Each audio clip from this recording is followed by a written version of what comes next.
And welcome back to Friday Briefing. Thank you so much for staying with us. Interact with us, hashtag Friday Briefing. So tonight, like I mentioned, we're doing it very, very differently. First of all, my guest anchor is the lovely Ntalami. She is the CEO and founder of Marini Naturals. Thank you so much for coming. Thank you for having me. And I love your hair. You know, I think I'm going to go all natural, you know.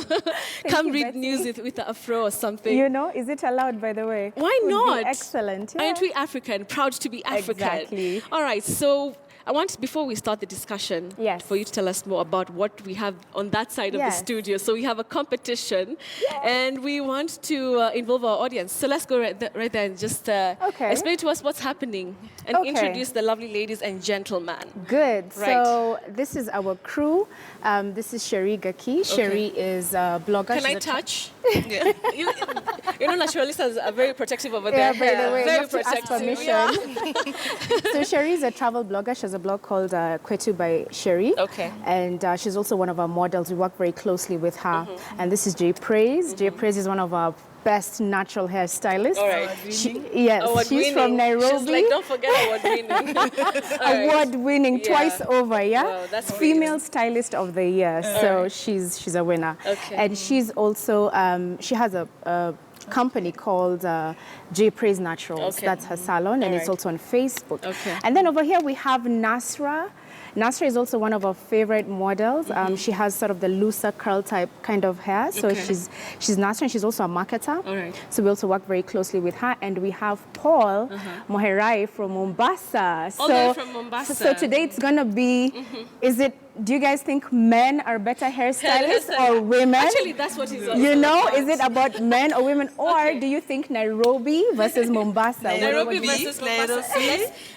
Actually, that's either men versus women or Nairobi versus Mombasa. Like what? Yeah. But I like that. I think their work should speak for themselves. Yes, exactly. So it's all about the output right here. So what we'll do is we'll give you, how long should we give them? What are you guys comfortable with? 5 minutes? 5 minutes? 3 minutes. Okay, 5 minutes to style into something amazing. All right, so Jay Praise, Paul, that's those are our contestants. They're using our product. Yeah, and so so at the end of the 5 minutes, we will ask our viewers to vote. Yes. Who did the best work? Exactly. All right, fine. So you guys get on to it as we have a conversation here with Michelle. Nice. So let's talk about Marini Naturals. First things first, you were actually in advertising. Yes, I What was. happened? That you decided, you know what, I want to be my own boss. Okay, so like I was saying earlier, for me, it's always just flowed naturally through me just to sort of run my own show.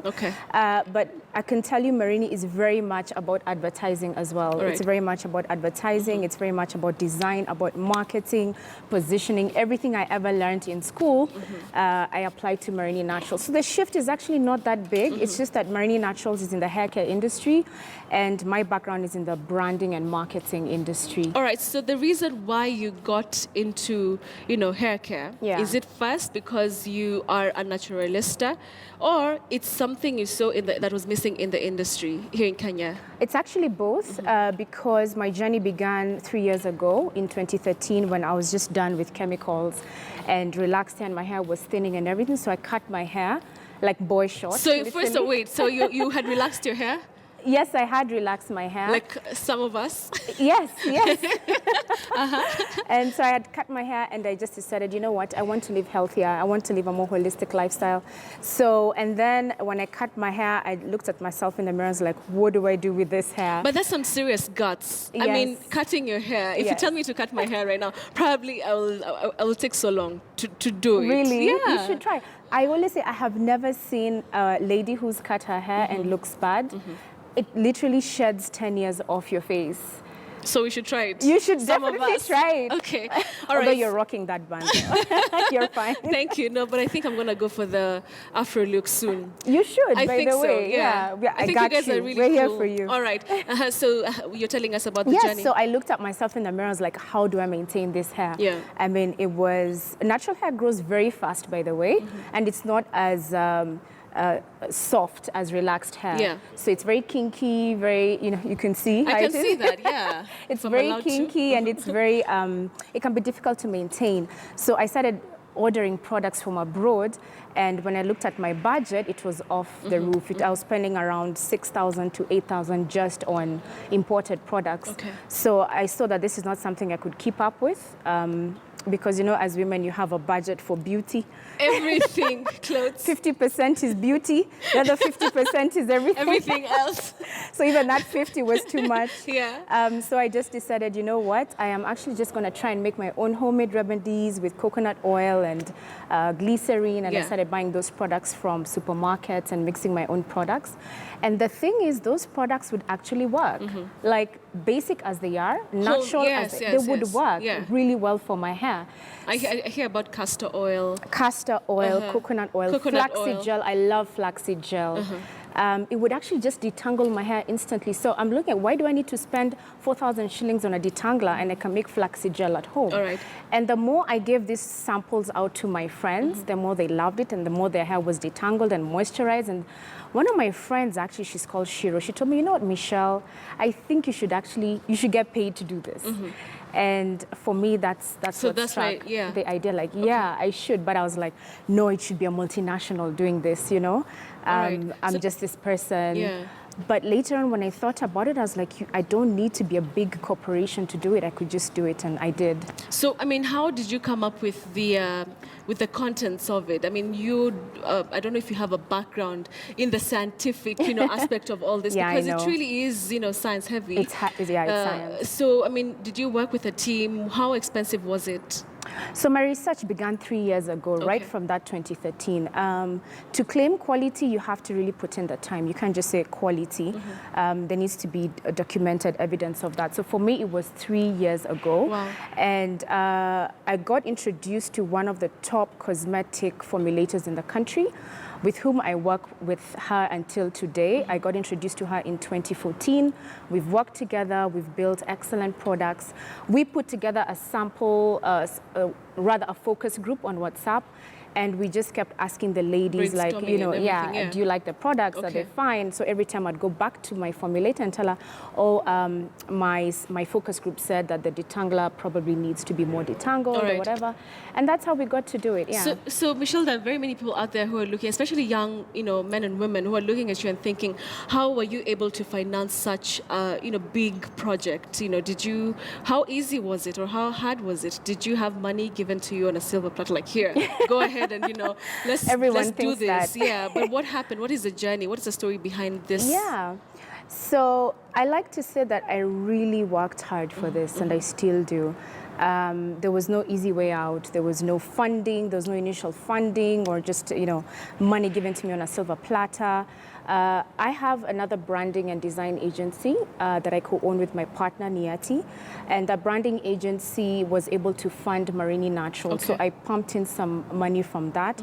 And then I also got a lot of financial assistance from my mom and my big brother. And then I put all those funds together, put them in a circle, and I was able to borrow 3 times. You have to join a circle. You know how your parents, your mom is always like, you have to join a circle, as many as possible. It's like, I understand why they say that. And that was able to at least get me started. It wasn't too much, but I got started. So let's talk about this, natural hair movement. Right. You guys, it's like a sisterhood. It's like, you guys are, don't you dare touch one of us, So talk to us about it. What is it all about, this naturalista movement? Because it came to Kenya and it, caught on by storm. Many women right now want to rock their own hair, which is a great thing. I know it seems like that, like we are all family, but I think deep down there's an underlying pride of who you are. I think that's why we just feel so, oh my God, she's natural, she's family.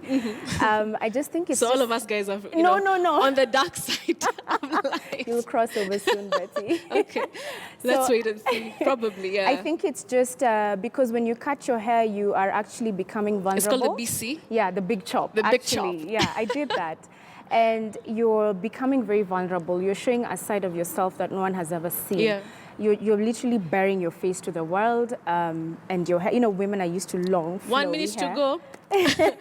Women, exactly. Oh, wow. So I think when I cut my hair, the natural hair movement, so to speak, wasn't that big. And there was only one blog I knew that would, sort of guide me on that, and that's Kalikichana. And that's why I would get all my styling tips and everything. But I'm also surprised, like, I feel like Marini came, like, right at the right time when women are, like, 2 years on, they need products, they don't want to spend so much on international products, and they want a quality product. So I feel like Marini sort of filled that gap at the right time. And but the movement is real. The movement is real. And even the thing across is, Africa. Across Africa and even globally. I mean, just take a look at, what's happening in South Africa. There are girls who want to rock their afro, but they go to school and their teachers are like, yo, tame that afro. You saw that. And isn't it disheartening? Yeah. It is very disheartening. I think also the fact that some people feel that natural hair is not professional. Like, how can you say natural hair is not professional? Is your skin tone unprofessional? Like, that's how you were born. So how can you say the way I was born is not professional? I understand styling could be unprofessional, but the way your hair grows out of your scalp, that's God's intention. So you cannot say that's not professional. Okay, so what would you tell, women who like the relaxing, part of, hair care? Is this easy? Because it looks like it is a lot of hard work. Yes, it is. So, like, you have to, the DIYs, and we'll be seeing one shortly. I mean, there are all these things you have to mix up. I mean, how easy is it really? Okay, to be very honest, natural hair does take time. It's like your skin, moisturize, cleanse, tone. It does take time, so I'm not going to say it's the easiest thing to do. But think of it as it grows out of your skin, your scalp, your body. So why not take that extra time? I mean, as women, we like to pump ourselves. So if you can spend an hour in the spa, why not on your hair? But the beauty is your hair speaks to you. So you just need a couple of months to listen to your hair. In the beginning, how do you listen to your hair, Michelle? Imagine Talk to me about that. How does my hair doesn't speak to me So have you ever felt like your skin speaks to you? Like maybe the weather is making you break out, or this particular Maybe I don't product. listen enough. Maybe I don't listen enough. I should start. But also, I think good products and a good hair care regimen helps to maintain that. Like for me now, I'm used to taking care of my hair. In the beginning, I would struggle deciding what to do. Should I use a leave-in conditioner? Should I use a deep conditioner? Sometimes I'd mix so many things in my bottle. So it's just about understanding your hair. And it's not that difficult, actually. But I don't feel any... I'm not against anyone who relaxes their hair. I think women are meant to be free and express themselves. So naturalistas are not judgy about, people who relax their hair, because that is a perception that is out there. Well, I do feel, truthfully speaking, some have been quite judgmental, and I'm always against that. Because a woman's meant to express herself the way she... I also put weaves. I use wigs because sometimes I just feel I need a break. But the thing is that there are some women who feel I can never, ever show my natural hair, so I'm always going to be in a weave. Now, those are the women that I'm saying, you know what, you're beautiful the way you are. I like that. Okay. So our time is up. Stop. Our time is up. That's it. That's the last pin. Yay. All right. Looking lovely. So we want to check out the hairstyles. Really, really nice. Praise, what have you done to Sherry's hair? Simple undo. Okay. All right. Can we have a close-up of that so that our viewers can have a better view so as they vote? If it's Praise or Paul.